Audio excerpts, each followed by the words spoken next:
aku Syaira. Halo, aku Nabila. Kita dari kelompok 5. Apa sih hipotesis itu? Hipotesis sendiri adalah dugaan atau jawaban sementara dari sebuah situasi. Terus bagaimana cara buktiin benar apa enggaknya? Kan cuma dugaan. Nah, untuk itu kita akan membahas langkah pengujian tes hipotesis. Ketika dihadapkan dengan beberapa situasi, misalnya seorang ilmuwan ingin mengetahui apakah bumi sedang memanas, seorang dokter ingin mengetahui apakah pengobatan baru akan menurunkan tekanan darah seseorang, seorang pendidik mungkin ingin melihat apakah teknik pengajaran baru lebih baik daripada teknik tradisional, dan produsen mobil mungkin juga tertarik untuk menentukan apakah sabuk pengaman akan mengurangi keparahan cedera akibat kecelakaan.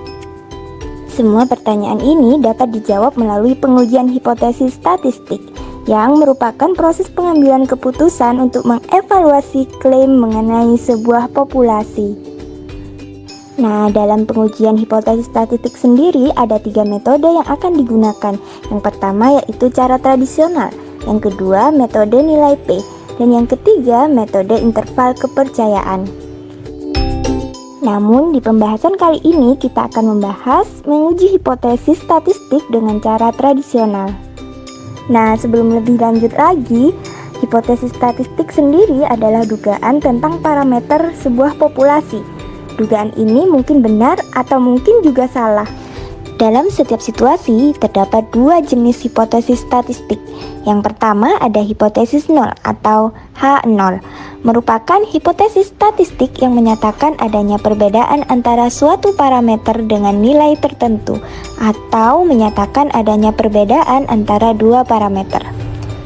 Nah, hipotesis nol seringkali dinyatakan sebagai asumsi awal yang harus diuji atau dibantah.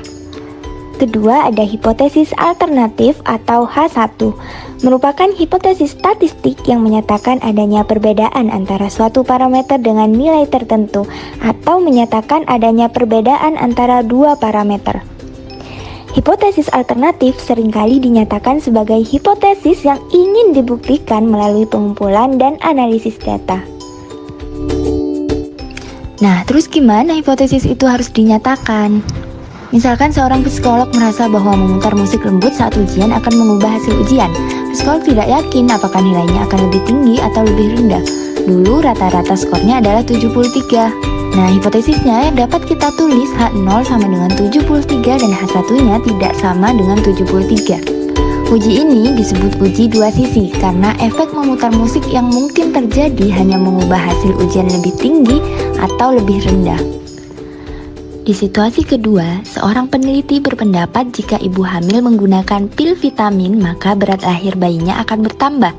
Berat lahir rata-rata penduduk adalah 8,6 pon. Maka dapat kita nyatakan hipotesisnya berupa H0-nya sama dengan 8,6 pon dan H1-nya lebih besar dari 8,6 pon. Uji ini disebut uji sisi kanan, karena yang menjadi perhatian hanyalah peningkatannya saja. Dalam situasi ketiga, seorang insinyur berhipotesis bahwa jumlah rata-rata cacat dapat dikurangi dalam proses pembuatan compact disc dengan menggunakan robot dan bukan manusia untuk tugas-tugas tertentu. Jumlah rata-rata disc yang rusak per 1000 adalah 18. Sehingga kita dapat menuliskan hipotesisnya H0 sama dengan 18 dan H1-nya kurang dari 18. Uji ini disebut uji sisi kiri karena kontraktur hanya tertarik menurunkan biaya pemasarannya saja. Perlu teman-teman ingat kalau penulisan hipotesis 0 dan hipotesis alternatif itu dinyatakan secara bersama-sama, dan hipotesis 0 berisi tanda sama dengan seperti yang ditunjukkan.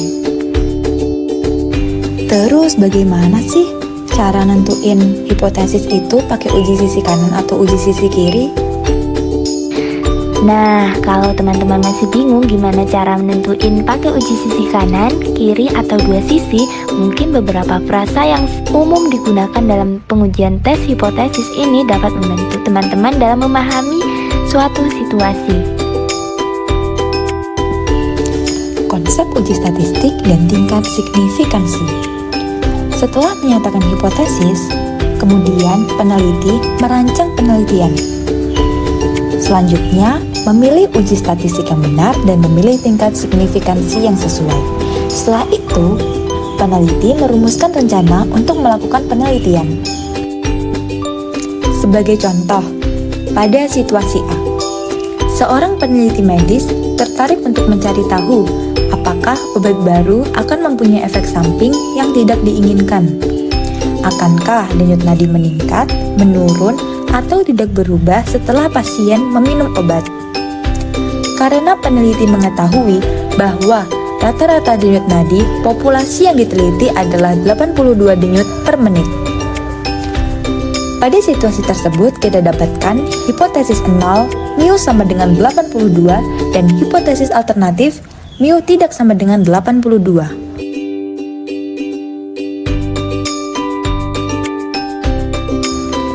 Semakin jauh mean sampel dari mean populasi, maka semakin banyak bukti yang mendukung penolakan hipotesis 0. Probabilitas sampel berasal dari populasi dengan mean 82 berkurang dengan meningkatnya jarak atau nilai absolut selisih antara mean. Jika rata-rata denyut nadi sampel katakanlah 83, peneliti mungkin akan menyimpulkan bahwa perbedaan ini disebabkan oleh kebetulan atau tidak menolak hipotesis 0. Namun, jika rata-rata sampelnya katakanlah 90, maka kemungkinan besar peneliti akan menyimpulkan bahwa pengobatan tersebut meningkatkan denyut nadi penggunanya dan peneliti akan menolak hipotesis 0. Terus indikator kita harus nolak dan menerima hipotesisnya apa dong? Dari pertanyaan di atas, sekarang mari kita bahas.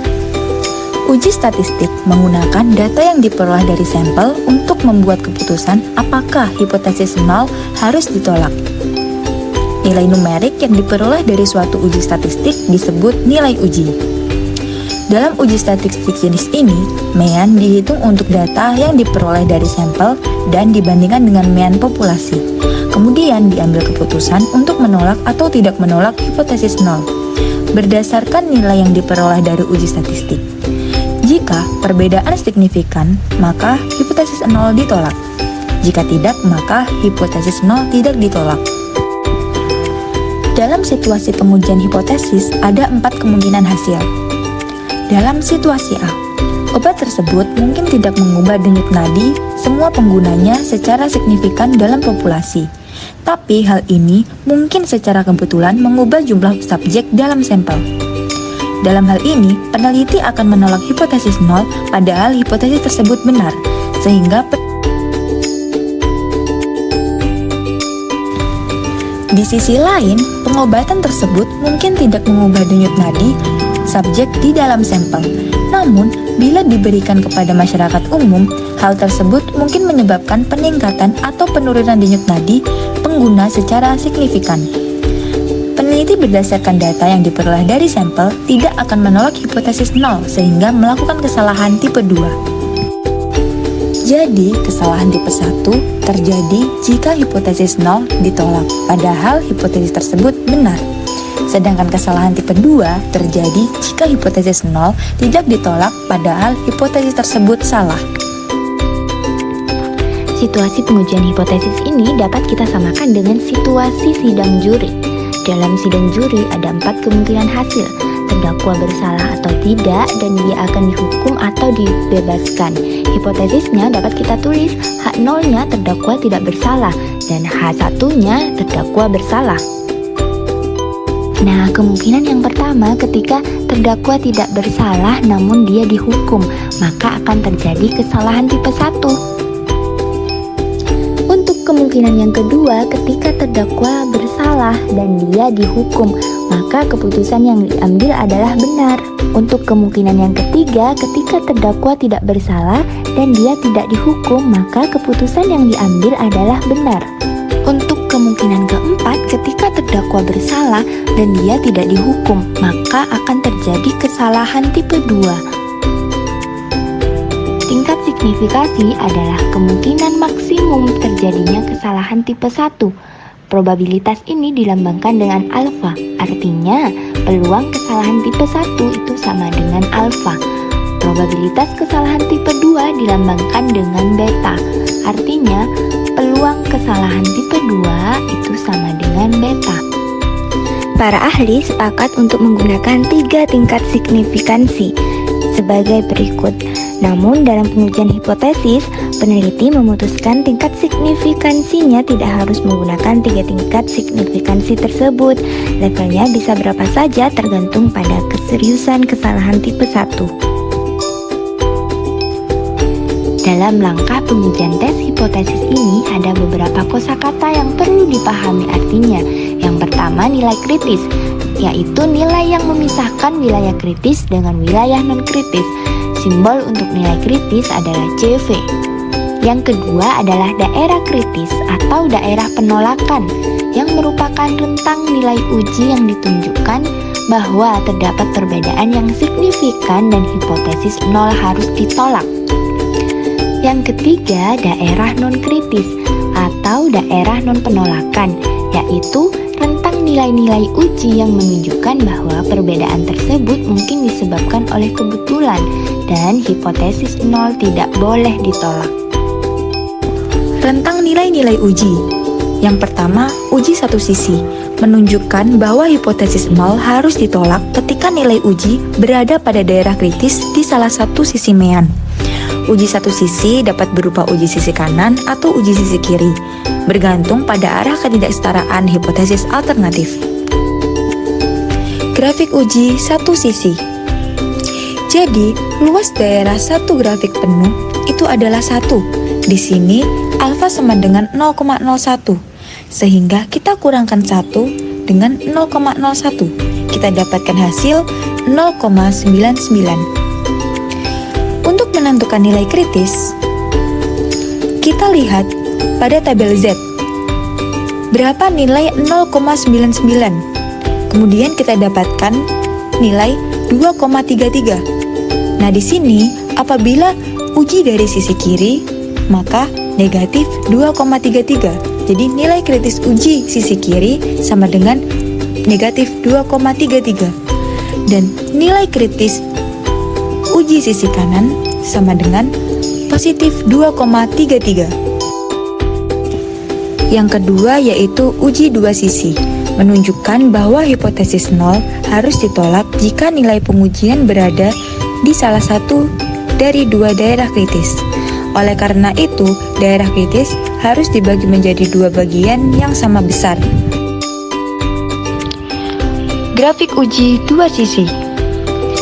Di sini, nilai alfa sama dengan 0,01. Berbeda dengan uji satu sisi, pada grafik uji dua sisi, nilai alfa dibagi dengan 2. Jadi, 0,01 kita bagi dengan 2. Kita dapatkan hasil 0,005. Kemudian, untuk menentukan nilai kritis, kita lihat pada tabel Z. Di sini kita dapatkan 2,58. Sehingga nilai kritis di sisi kiri negatif 2,58 dan nilai kritis sisi kanan positif 2,58. Sekian pemaparan materi dari kami. Semoga bermanfaat. Thank you for watching. See you guys.